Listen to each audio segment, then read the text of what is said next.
Somewhere on Earth is off to discover Rajasthan. This land rich in history embodies all the magic of India. Located in the north of the country, Rajasthan is bordered by arid plains and mountains. It's the ancestral land of the Maharajas, the last Rajput horsemen and desert tribes. Pabu was born in the Thar Desert. He never left these steppes of his childhood. Pabu belongs to the tribe of the Bhils, the hunters. He has worked tirelessly at bettering the lives of the women and men of his community, the untouchables of the Thar Desert. Geraldine, on her legendary motorcycle, rides the roads of India and Rajasthan. After traveling in the US and Australia, this young French woman from Normandy landed in New Delhi. India, which she explores every day, has changed her life. Ajit is a horseman, a descendant of Rajasthan's warriors, the Rajputs, literally sons of kings. At 32 years old, he's continuing on the path of his family for 8 generations. Ajit is an ardent defender of the Marwaris, the horses of Rajasthan that nearly became extinct. Here, we are at peace. All around us, there is only peace. I feel happy here, with my most loyal and best friend, my horse. This is a great moment for us.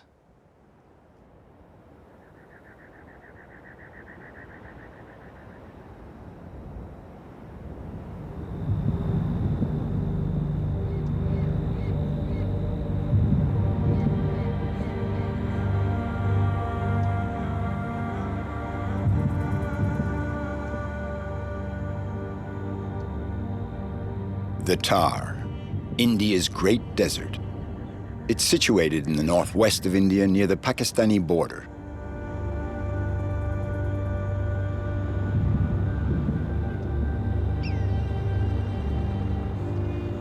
This expanse of sand, rock, and dust is the realm of scorching winds and storms that can obliterate everything.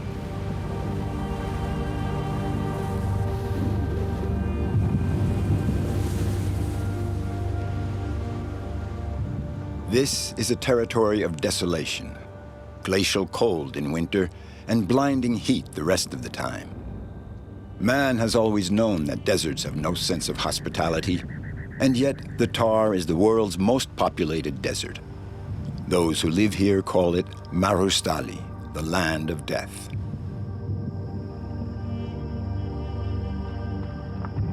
Pabu, a former nomad, is a man of the desert. He is an untouchable of the hunters' tribe, the Bhils, one of the lowest on the social scale. His life is hard, but Pabu is a happy man. The desert is part of him, and he is part of the desert. Nomad, big-hearted, free, and a musician. The Jaws harp, the oldest instrument in the world, keeps him company during his solitary nights in the desert. All the desert people, my uncles, my dad, they all play this instrument. When they're tending to their herds and they're on the move, they always carry one. And even if you don't know how to play, you carry it anyway, and you learn as you go along, and you don't feel so alone. It's part of the people's life here. Pabu has taken Gandhi's words to heart. Everything that you do in life will be insignificant, but it is very important that you do it. With the energy of his convictions and the daring of his dreams, Pabu is striving to find any and every means of helping his community of untouchables.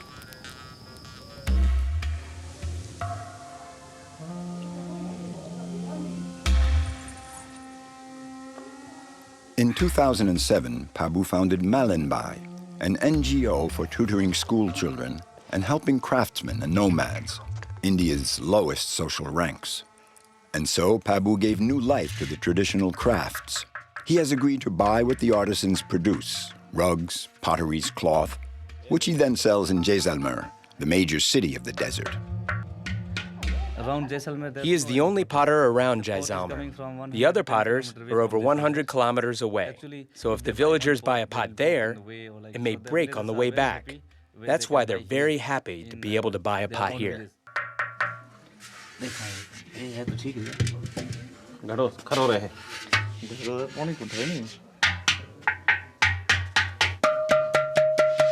ये ठीक है ये खरी मत बढ़िया थे ये बढ़िया हाँ ठीक है I have to travel very far, so I have to be very careful not to break any on the way. So, I really have to test them well. Otherwise, my mother will complain to me. What have you done? It wasn't worth paying for. You hear that sound? You hear it? You can tell it's good by that sound. look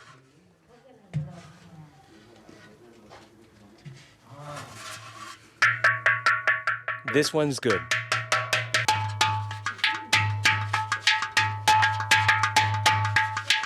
Pabu gives work to the poorest people living off in the far corners of the Thar Desert. Today, he has come to pick up some pots for his family and place a larger order of pottery. Like many nomadic families, Pabu's has become sedentary. He's off to visit his mother, and to get to her village, he has 2 hours of driving on trails across the arid steppe.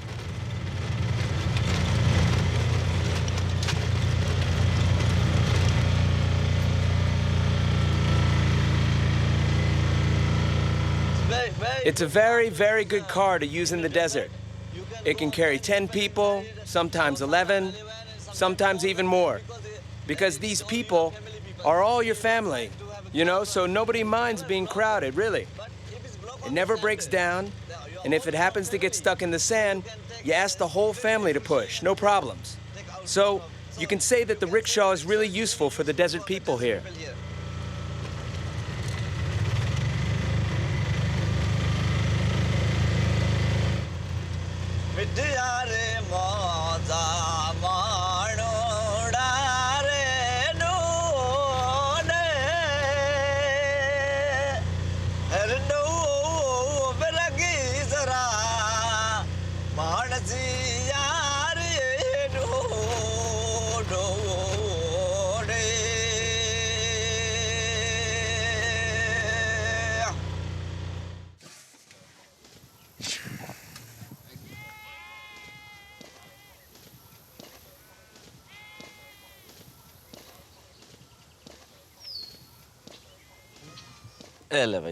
Here, I brought you some pots.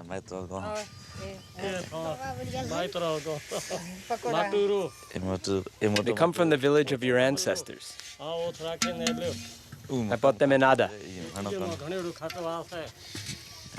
I'm so glad to visit my family and bring them the pots, because what they really need here in the desert is to keep the water cool. And summer is coming, and in a month, it'll be really, really hot. So I brought pots from my mother. That first one there, that's for water. And these other two here are for making yogurt. And with the yogurt, we can make butter. It is vital for those living in the desert to help one another out. It's a question of survival for the untouchables. This is the deep sense of Pabu's commitment in this harsh land where life is a struggle.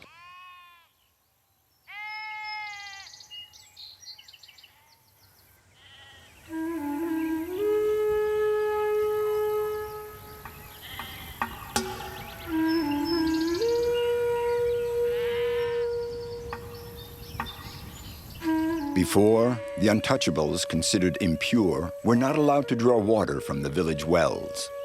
This is no longer the case. However, in the Thar Desert, the people at the bottom of the social ladder are still victims of injustice and even violence.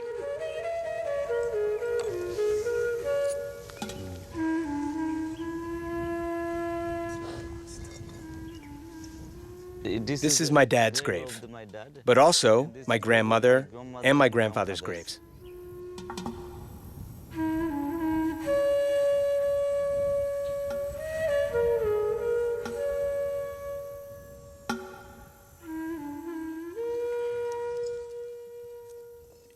They don't respect the dead nor the graves.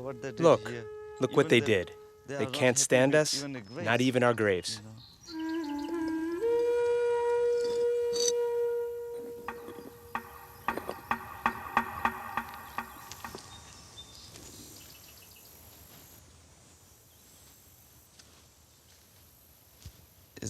It's just as if they killed me when I see all this. How can I tell you how I feel? I'm really really sad about this. I never could have expected anything like this to happen. I can't believe this. This should never, never be. I'm in true despair, really. It's just incredible what they did. My God.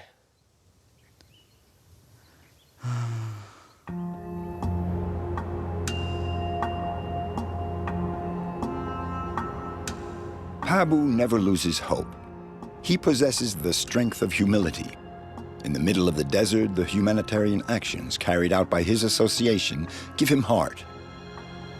In Rajasthan, the traditions linger on more than in other parts of India. Castes were abolished in 1950 after the country became independent, but the feeling of belonging to this hierarchical system is still deeply ingrained in the people's minds. Little by little, Pabu is building a reputation around Jaisalmer. He's the one who helps the untouchables.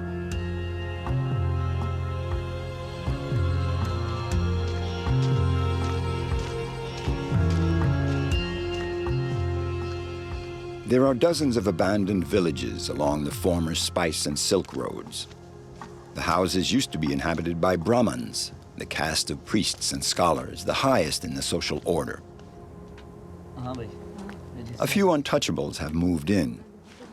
Pabu encourages them to carry on their traditional arts and crafts. His association, Malanbai, is a life-giving force here in the Thar Desert.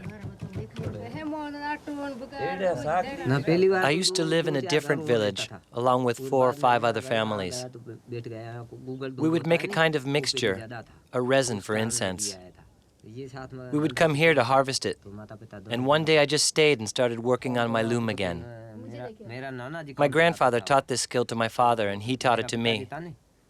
I've picked up weaving again, and now I'm the one carrying on the tradition.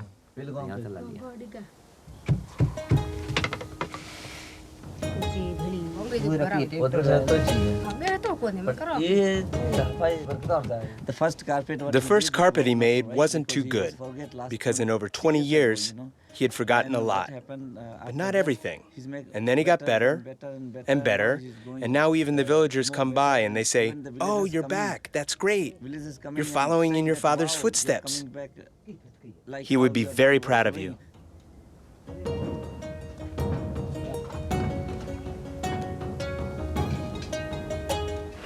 There has been water here for centuries.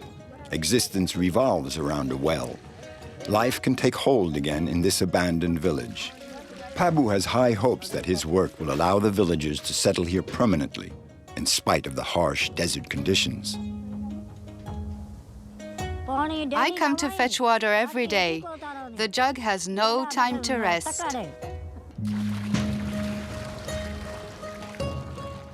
There are no other wells around here, so there are families from 5 or 6 different villages that all come to fetch water here.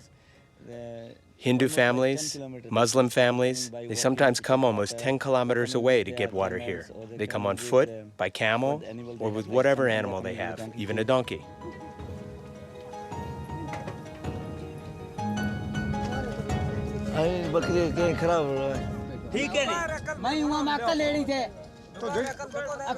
These nomads had to give up their wandering life. With Pabu's help, they've brought this corner of the desert back to life. Today, they're preparing for a ceremony to welcome a newborn baby into the world. The Thar Desert is the original birthplace of all the world's Romanis. More than 1,000 years ago, they set out from this bleak region on their voyages crisscrossing the globe.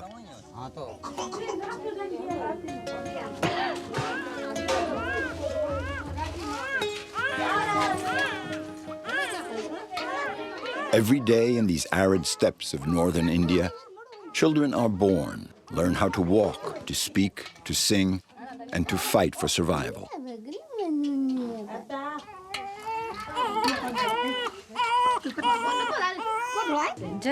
It's important to have a boy. This big ceremony is for him. The mother already had 4 girls, so a boy is a joy for us. So we're going to make offerings. Today the baby gets his name. It's a very big day.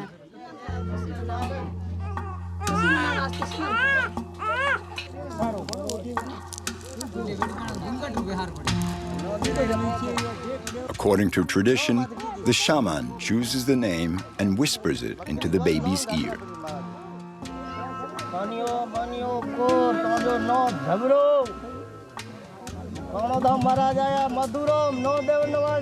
The newborn baby is called Jabra.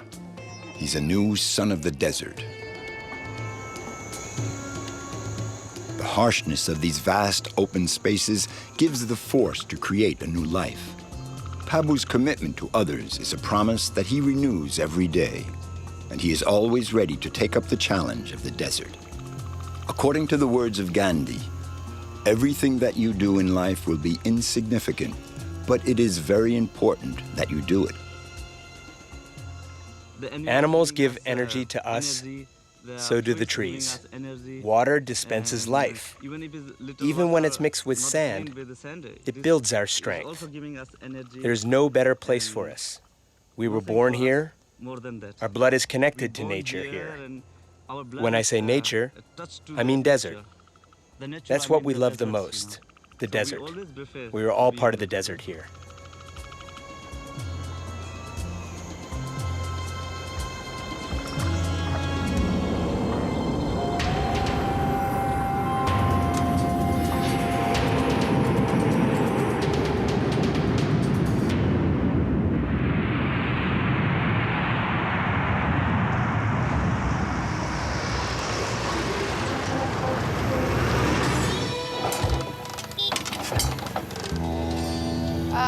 I have a problem with my bike, and you know where is the next village where I can go for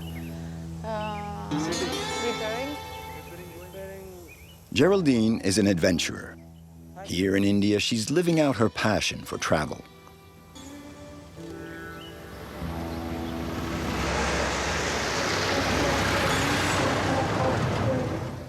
At 27 years old, this young woman from Normandy organizes motorcycle tours. Now she's scouting Rajasthan for new circuits to offer her clients, bikers like her in love with India's most enchanting side. English? No English? It looks good. I've been waiting a long time. I hope they understood what I want. Otherwise, we're up a creek.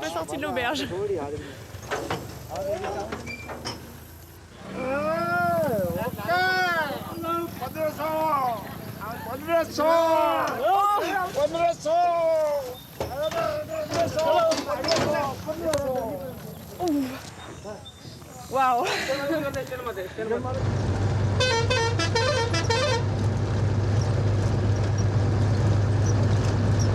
Danyawat, huh? Or help. Very nice. It was a bit rough to get there, but it didn't turn out too bad after all. It went very well, in fact. We'll probably share a tea afterwards.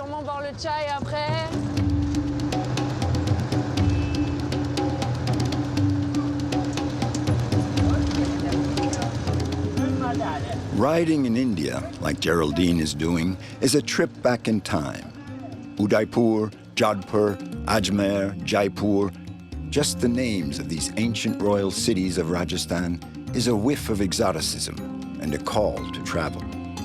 This state in the northwest is a vast region in the image of India itself, the planet's second most populated country. Every year, Geraldine covers thousands of kilometers on her bike.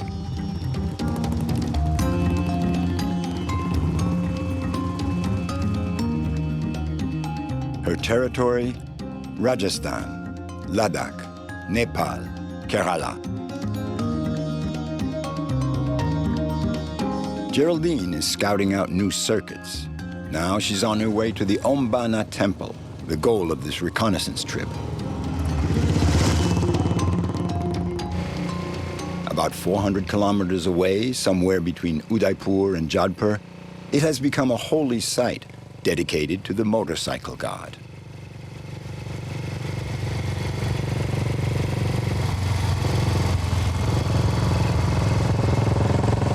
Seeing Geraldine pass through these remote villages is quite a surprise for the locals. A woman traveling alone never fails to arouse curiosity. India is a country where women's emancipation and advancement are an ongoing struggle. Namaste ji. Kumbharga possible this way? Yeah? Acha. So, this is Kumbhalgarh. Okay? Je cherche mon chemin. I'm trying to find my way. I'm looking for back roads, so the idea is to roam free. That's the charm of the motorcycle. 6 months ago, it was a very isolated village. You could reach it only by rocky trails. And now they've built an asphalt road. It's much easier to get there. This road is a chance to flesh out the circuits. I can pass through new places where people are still surprised to see me. You wanna come?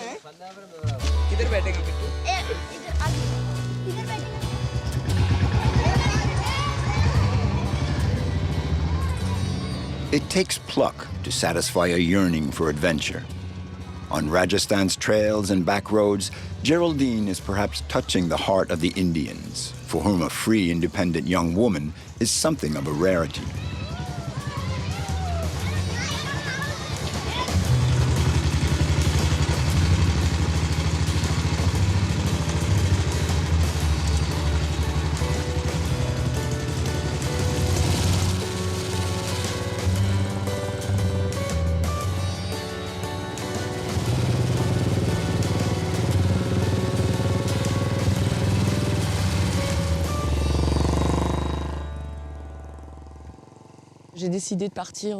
I decided to go traveling, mainly in the USA and in Australia. From there, I came to India, initially because I had a great job offer, but also because India is such a colorful country. I had such a vivid image of it. I had no idea what I was in for. This place really touched me. I just fell in love with the country, with the motorcycle, and with an Indian man.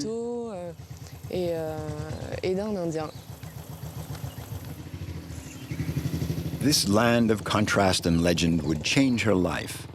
Geraldine decided to settle here and even get married.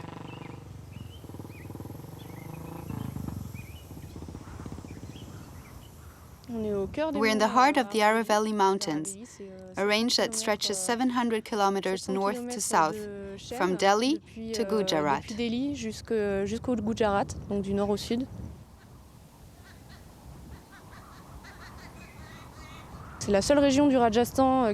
the only hilly part of Rajasthan. All the rest is plains and desert. The winding roads are a real treat for us bikers. It's a true privilege to be able to ride in a setting like this.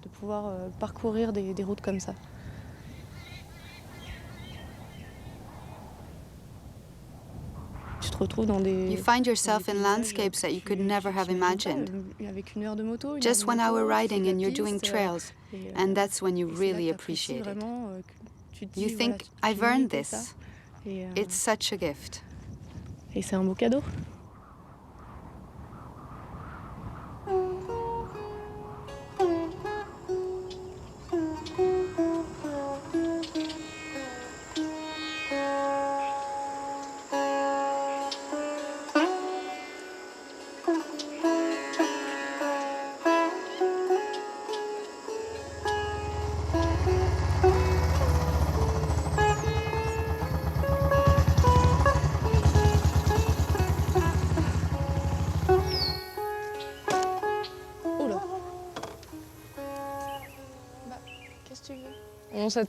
You can easily get attached to the Royal Enfield. It was my very first motorcycle, so of course I have a soft spot for it. I also like it for other reasons. It has an incredible look. It makes this really wild noise. When we go through the little villages and out in the countryside, the people are delighted to see us on their motorcycle. Because after all, it is the emblematic motorcycle of India. It's a very old bike. It has its vintage charm.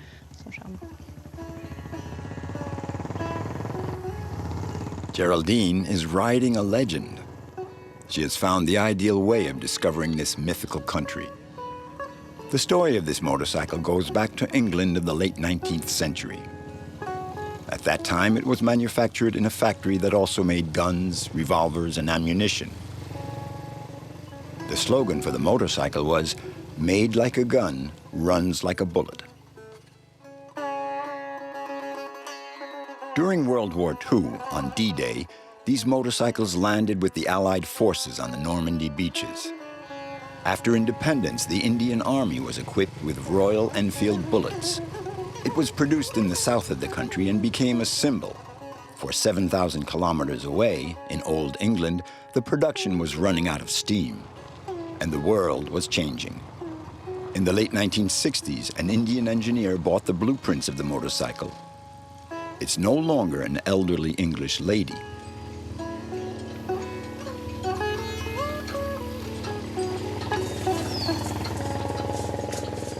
Royal Enfield became a young Indian woman, and with its retro style, as timeless as India itself.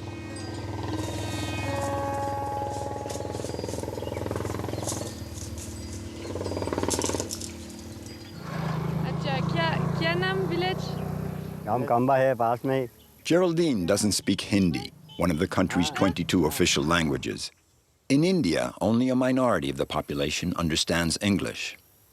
In Rajasthan, the language barrier adds a little spice to her adventure, but Geraldine's motorcycle is an ideal passport.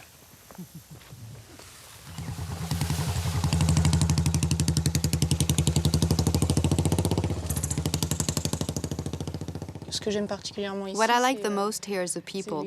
That's what keeps me here. When I look up to the side of the road, I see people with their faces just beaming with smiles. They try to stop us. Sometimes we'll give them a ride and drop them off 5 kilometers further on. Other times, we'll pick up school children who have to walk 10 kilometers every day. They're glad to get a ride. That's the thing I love here. It's something you can't find anywhere else on earth.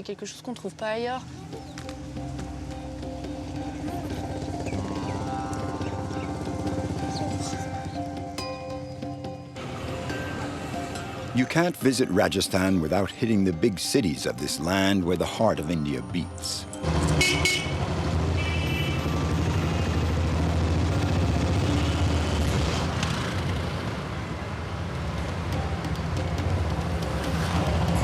On her way to the holy temple of the motorcycle, Geraldine makes a halt in Udaipur.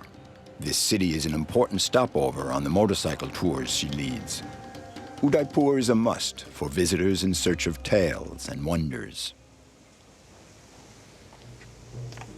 Good morning. Good morning, sir. Geraldine is meeting one of the most respected men of the region, the Maharaja of Udaipur, a descendant of India's oldest family of aristocrats. The kings no longer play a part in politics. All the Maharajas are responsible for opening their palaces to visitors. Oh, how nice. Yes. You live and you live for today. So whatever you do, you've got to make it relevant to today. What was relevant 100 years ago, our forefathers did. We have to do and we have to live in a manner which is relevant for today. Geraldine, along with some of the dignitaries of the city, has been invited to a special ceremony at the palace. The Maharaja is celebrating his birthday.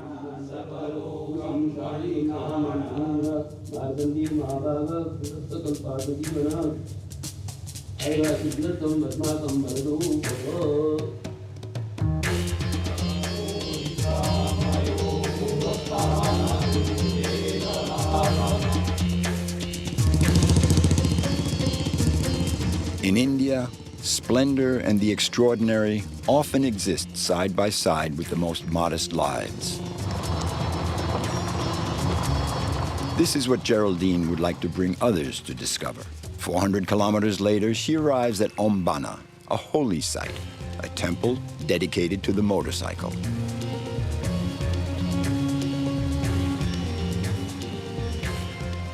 Spirituality is everywhere in India. All superstitions, all miracles are possible in this land where the gods number in the thousands.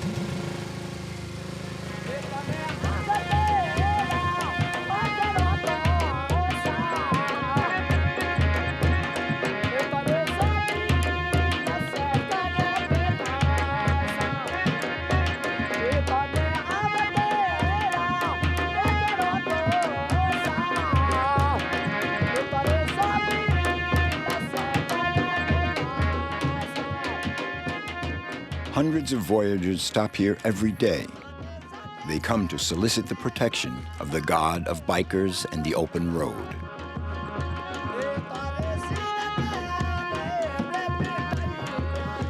Around 20 years ago on this spot, Ombana died riding a Royal Enfield. People say that after the accident, the motorcycle came back to the scene of the tragedy all on its own. This is why a temple has been erected on the side of the road here. Ever since, this motorcycle has been an object of worship.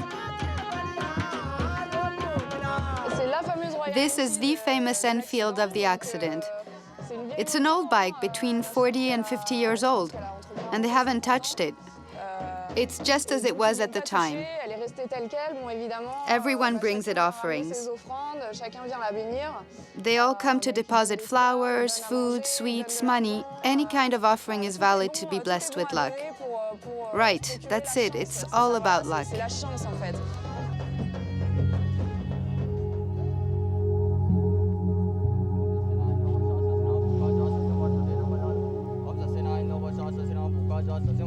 Tum tum tum swaha, om laksha laksha swaha, laksha laksha swaha, laksha laksha swaha, laksha laksha swaha. Om zasena indova sasasena bhukaja sasyam vaspate namadadu. Om zasena indova sasasena bhukaja sasyam vaspate namadadu. Om zasena indova sasasena bhukaja sasyam vaspate namadadu. Om zasena indova sasasena bhukaja sasyam vaspate namadadu. Padmashree Lakshmi Daini Vancha Purnim Riddhim Siddhim Jayam Jayam Vijayam Vijayam Guru Swaha Om Ashashya Shyavshaya Nama Raksha Raksha Tattata Swaha.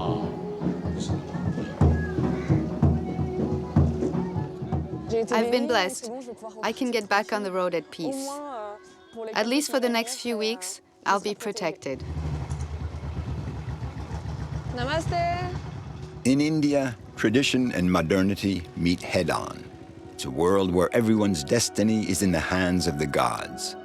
For Geraldine, it's not only a country born from the realm of legends, she has found her part of the dream here as well. I'm waiting for Praveen, my future husband. We're going to continue the trip together. He shouldn't be long now.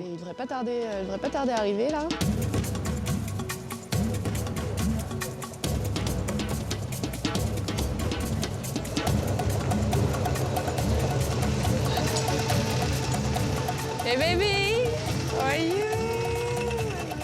For Geraldine, a new life is waiting just around the corner here in 21st century India. In a few months, she will marry Praveen, a Bollywood dancer from New Delhi. But that's another story.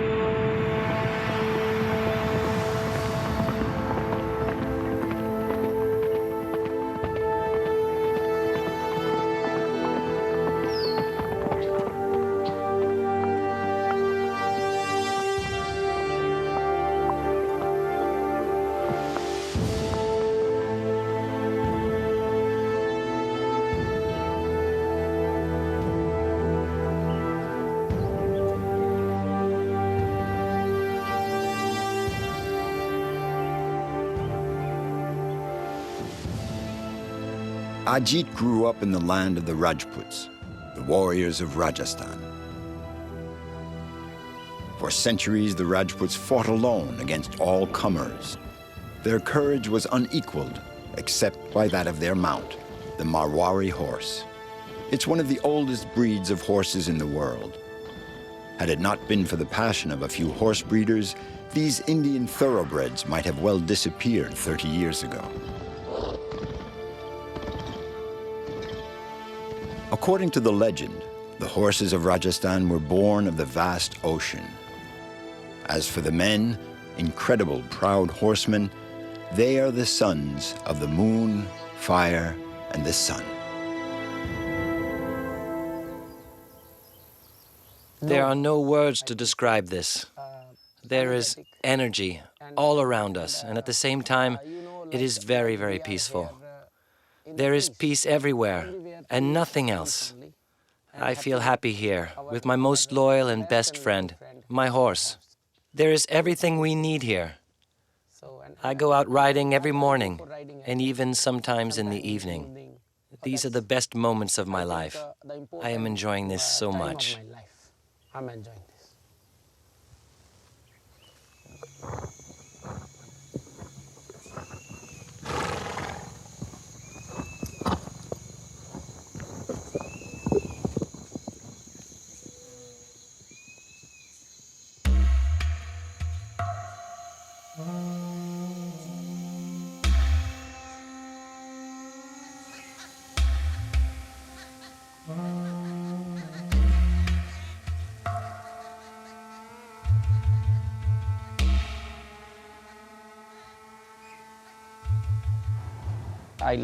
I enjoy reading ancient books, as long as they have anything to do with horses.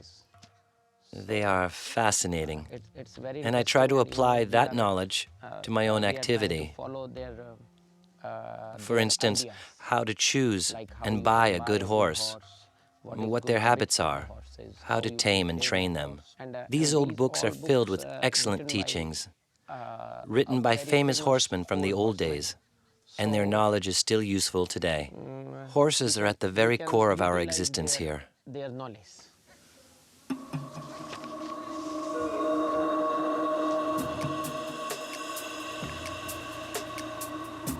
The blood of the Rajputs has been intimately linked to Rajasthan's history for over 1,000 years. In Sanskrit, the name of this warrior caste means sons of kings. When they were not driving back the Muslim invaders, these horsemen were combating the Mughal armies, the descendants of Genghis Khan. And when they were not at war, the Rajputs were engaged in fratricidal feuds.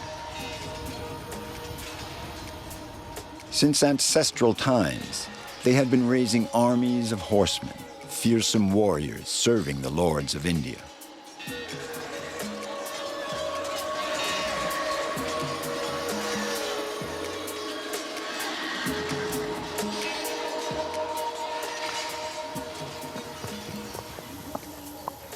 Nobility of soul, a code of honor, and chivalrous pride define the character of the Rajputs. In Rajasthan, the men and their horses have left their mark on history and bear witness to their illustrious exploits in war. Ajit is a worthy heir of this prestigious tradition.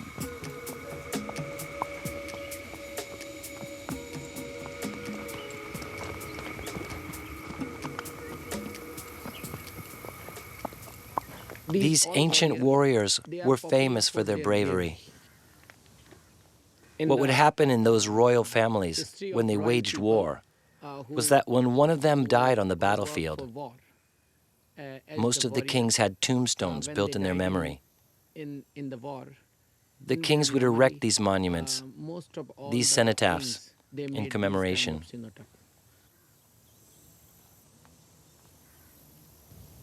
On lake and riversides, all over, one can observe these cenotaphs, impressive tombs of the Rajput warriors. Certain were erected in honor of the warriors' wives, who committed sati by immolating themselves on their husband's funeral pyre.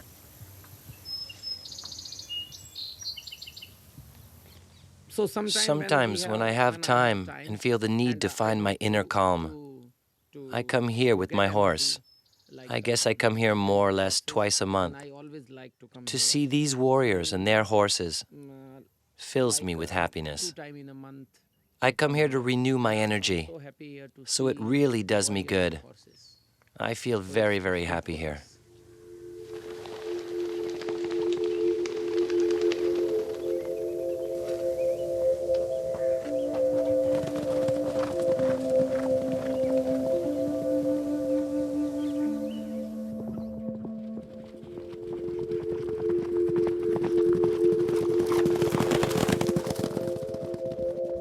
The horse is considered a god in Indian mythology.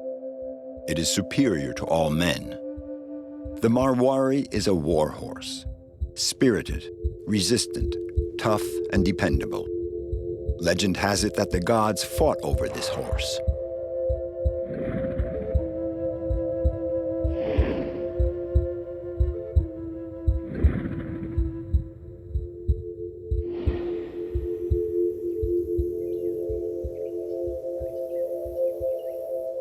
Perhaps the horseman's eternal kingdom looks something like these semi-desert plains of Rajasthan. This is where Ajit lives. His ancestors settled in this dry riverbed more than 200 years ago.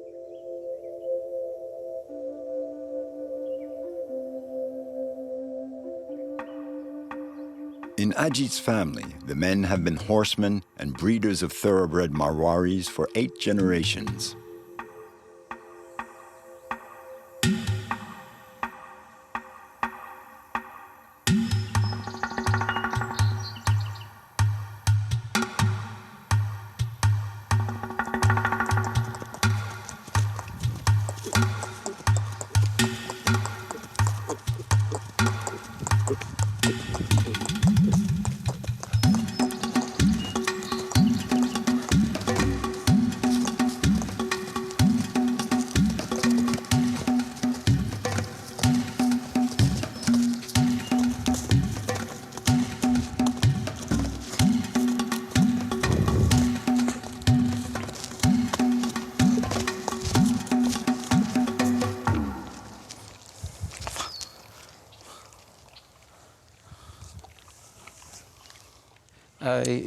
As you know, I was an assistant professor at the Udaipur University. There I got a PhD in Hindi literature. Unfortunately, in 2003, my father died in a car accident. At that point, I had a choice to make between 2 paths. The first one would lead me far away from horses, and the other one far from my previous life working with horses. I decided to choose the path with the horses. It was the most difficult path, and it still is a hard one, because we have lots and lots of problems. But then again, we are very proud of our trade. We are simply happy. Our ancestors from the previous generations must be happy with this choice as well, somewhere up there, because we still own horses, and we still work with them.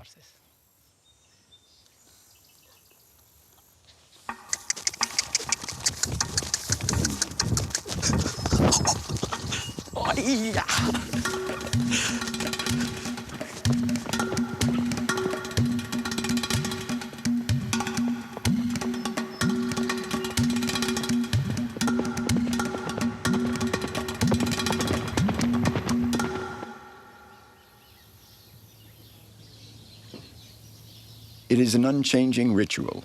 Every morning, Ajit comes to say hello to his horses. He considers them his children and spends all his time on them.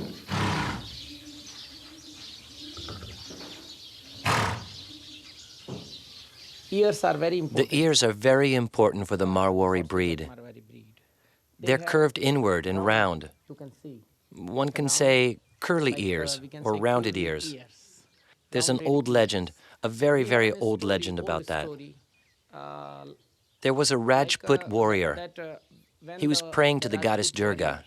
The goddess was happy with the warrior and asked him what his fondest wish was. Because the warrior was crazy about his horse, he answered, "I would like my horse to have something special. In particular, my horse's ears are not beautiful enough. I don't like his ears." So Durga asked her worshipper how he would like the ears to be. The warrior responded, "I would like his ears to be like my mustache, curled up into a point." Durga granted his wish, and ever since, all the Marwari horses have ears like this. As you can see, the goddess did a wonderful job. Ajit and his horses are getting ready for a long voyage. Before each departure, he asks his mother for her protection. A mother's heart is fragile and worried for her son. May he return safe and sound.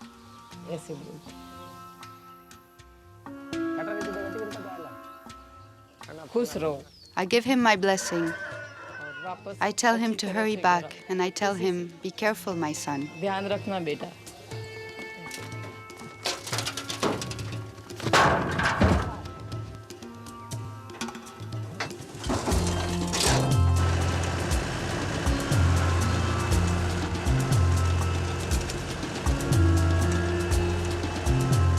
To support his horse farm and develop his business, Ajit organizes mounted processions and parades for weddings and the major religious celebrations.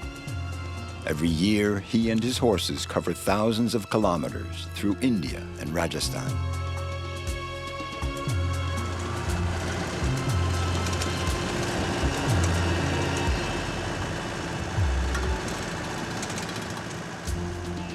Winter is the busy season for marriages and a variety of ceremonies. Ajit and his horses have just a few months to parade before the public. He does about 100 events a year.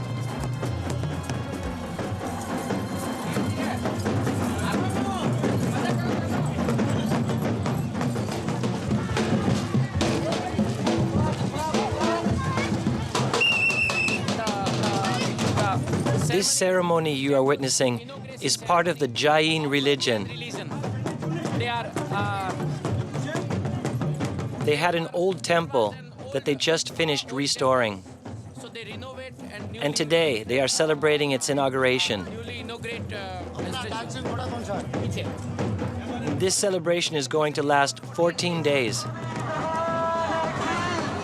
Now the Marwari horses are little by little recovering the place they formerly held in Indian society. In the exuberance of these traditional festivals, Ajit's horses mingle with the gaily colored dancers.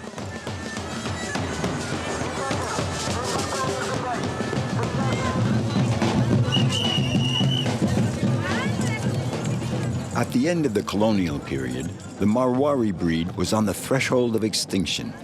The English had transformed this horse, the messenger of God, into a common beast of burden.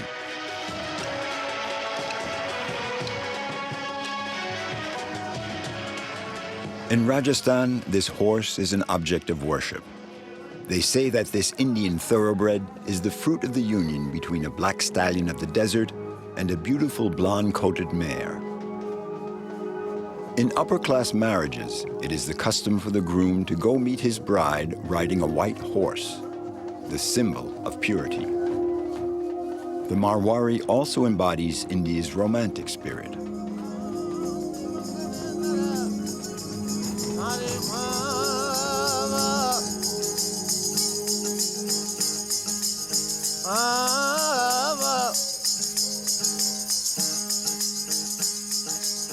The origin of the Marwari horse is lost in the mists of Rajasthan and its ancestral legends.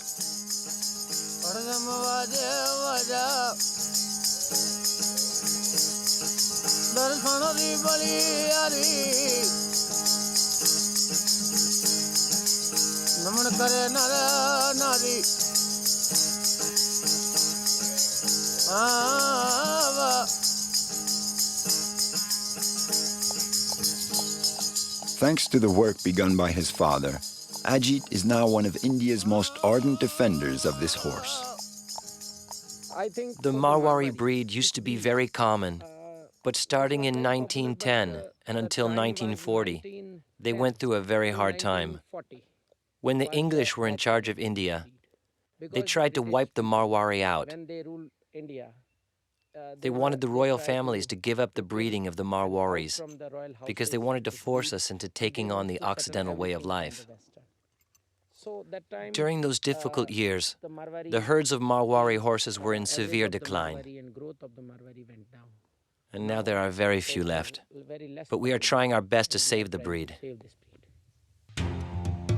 Without the determination of a few horsemen, the last 500 specimens of Marwari horses would have gone the way of the dinosaurs.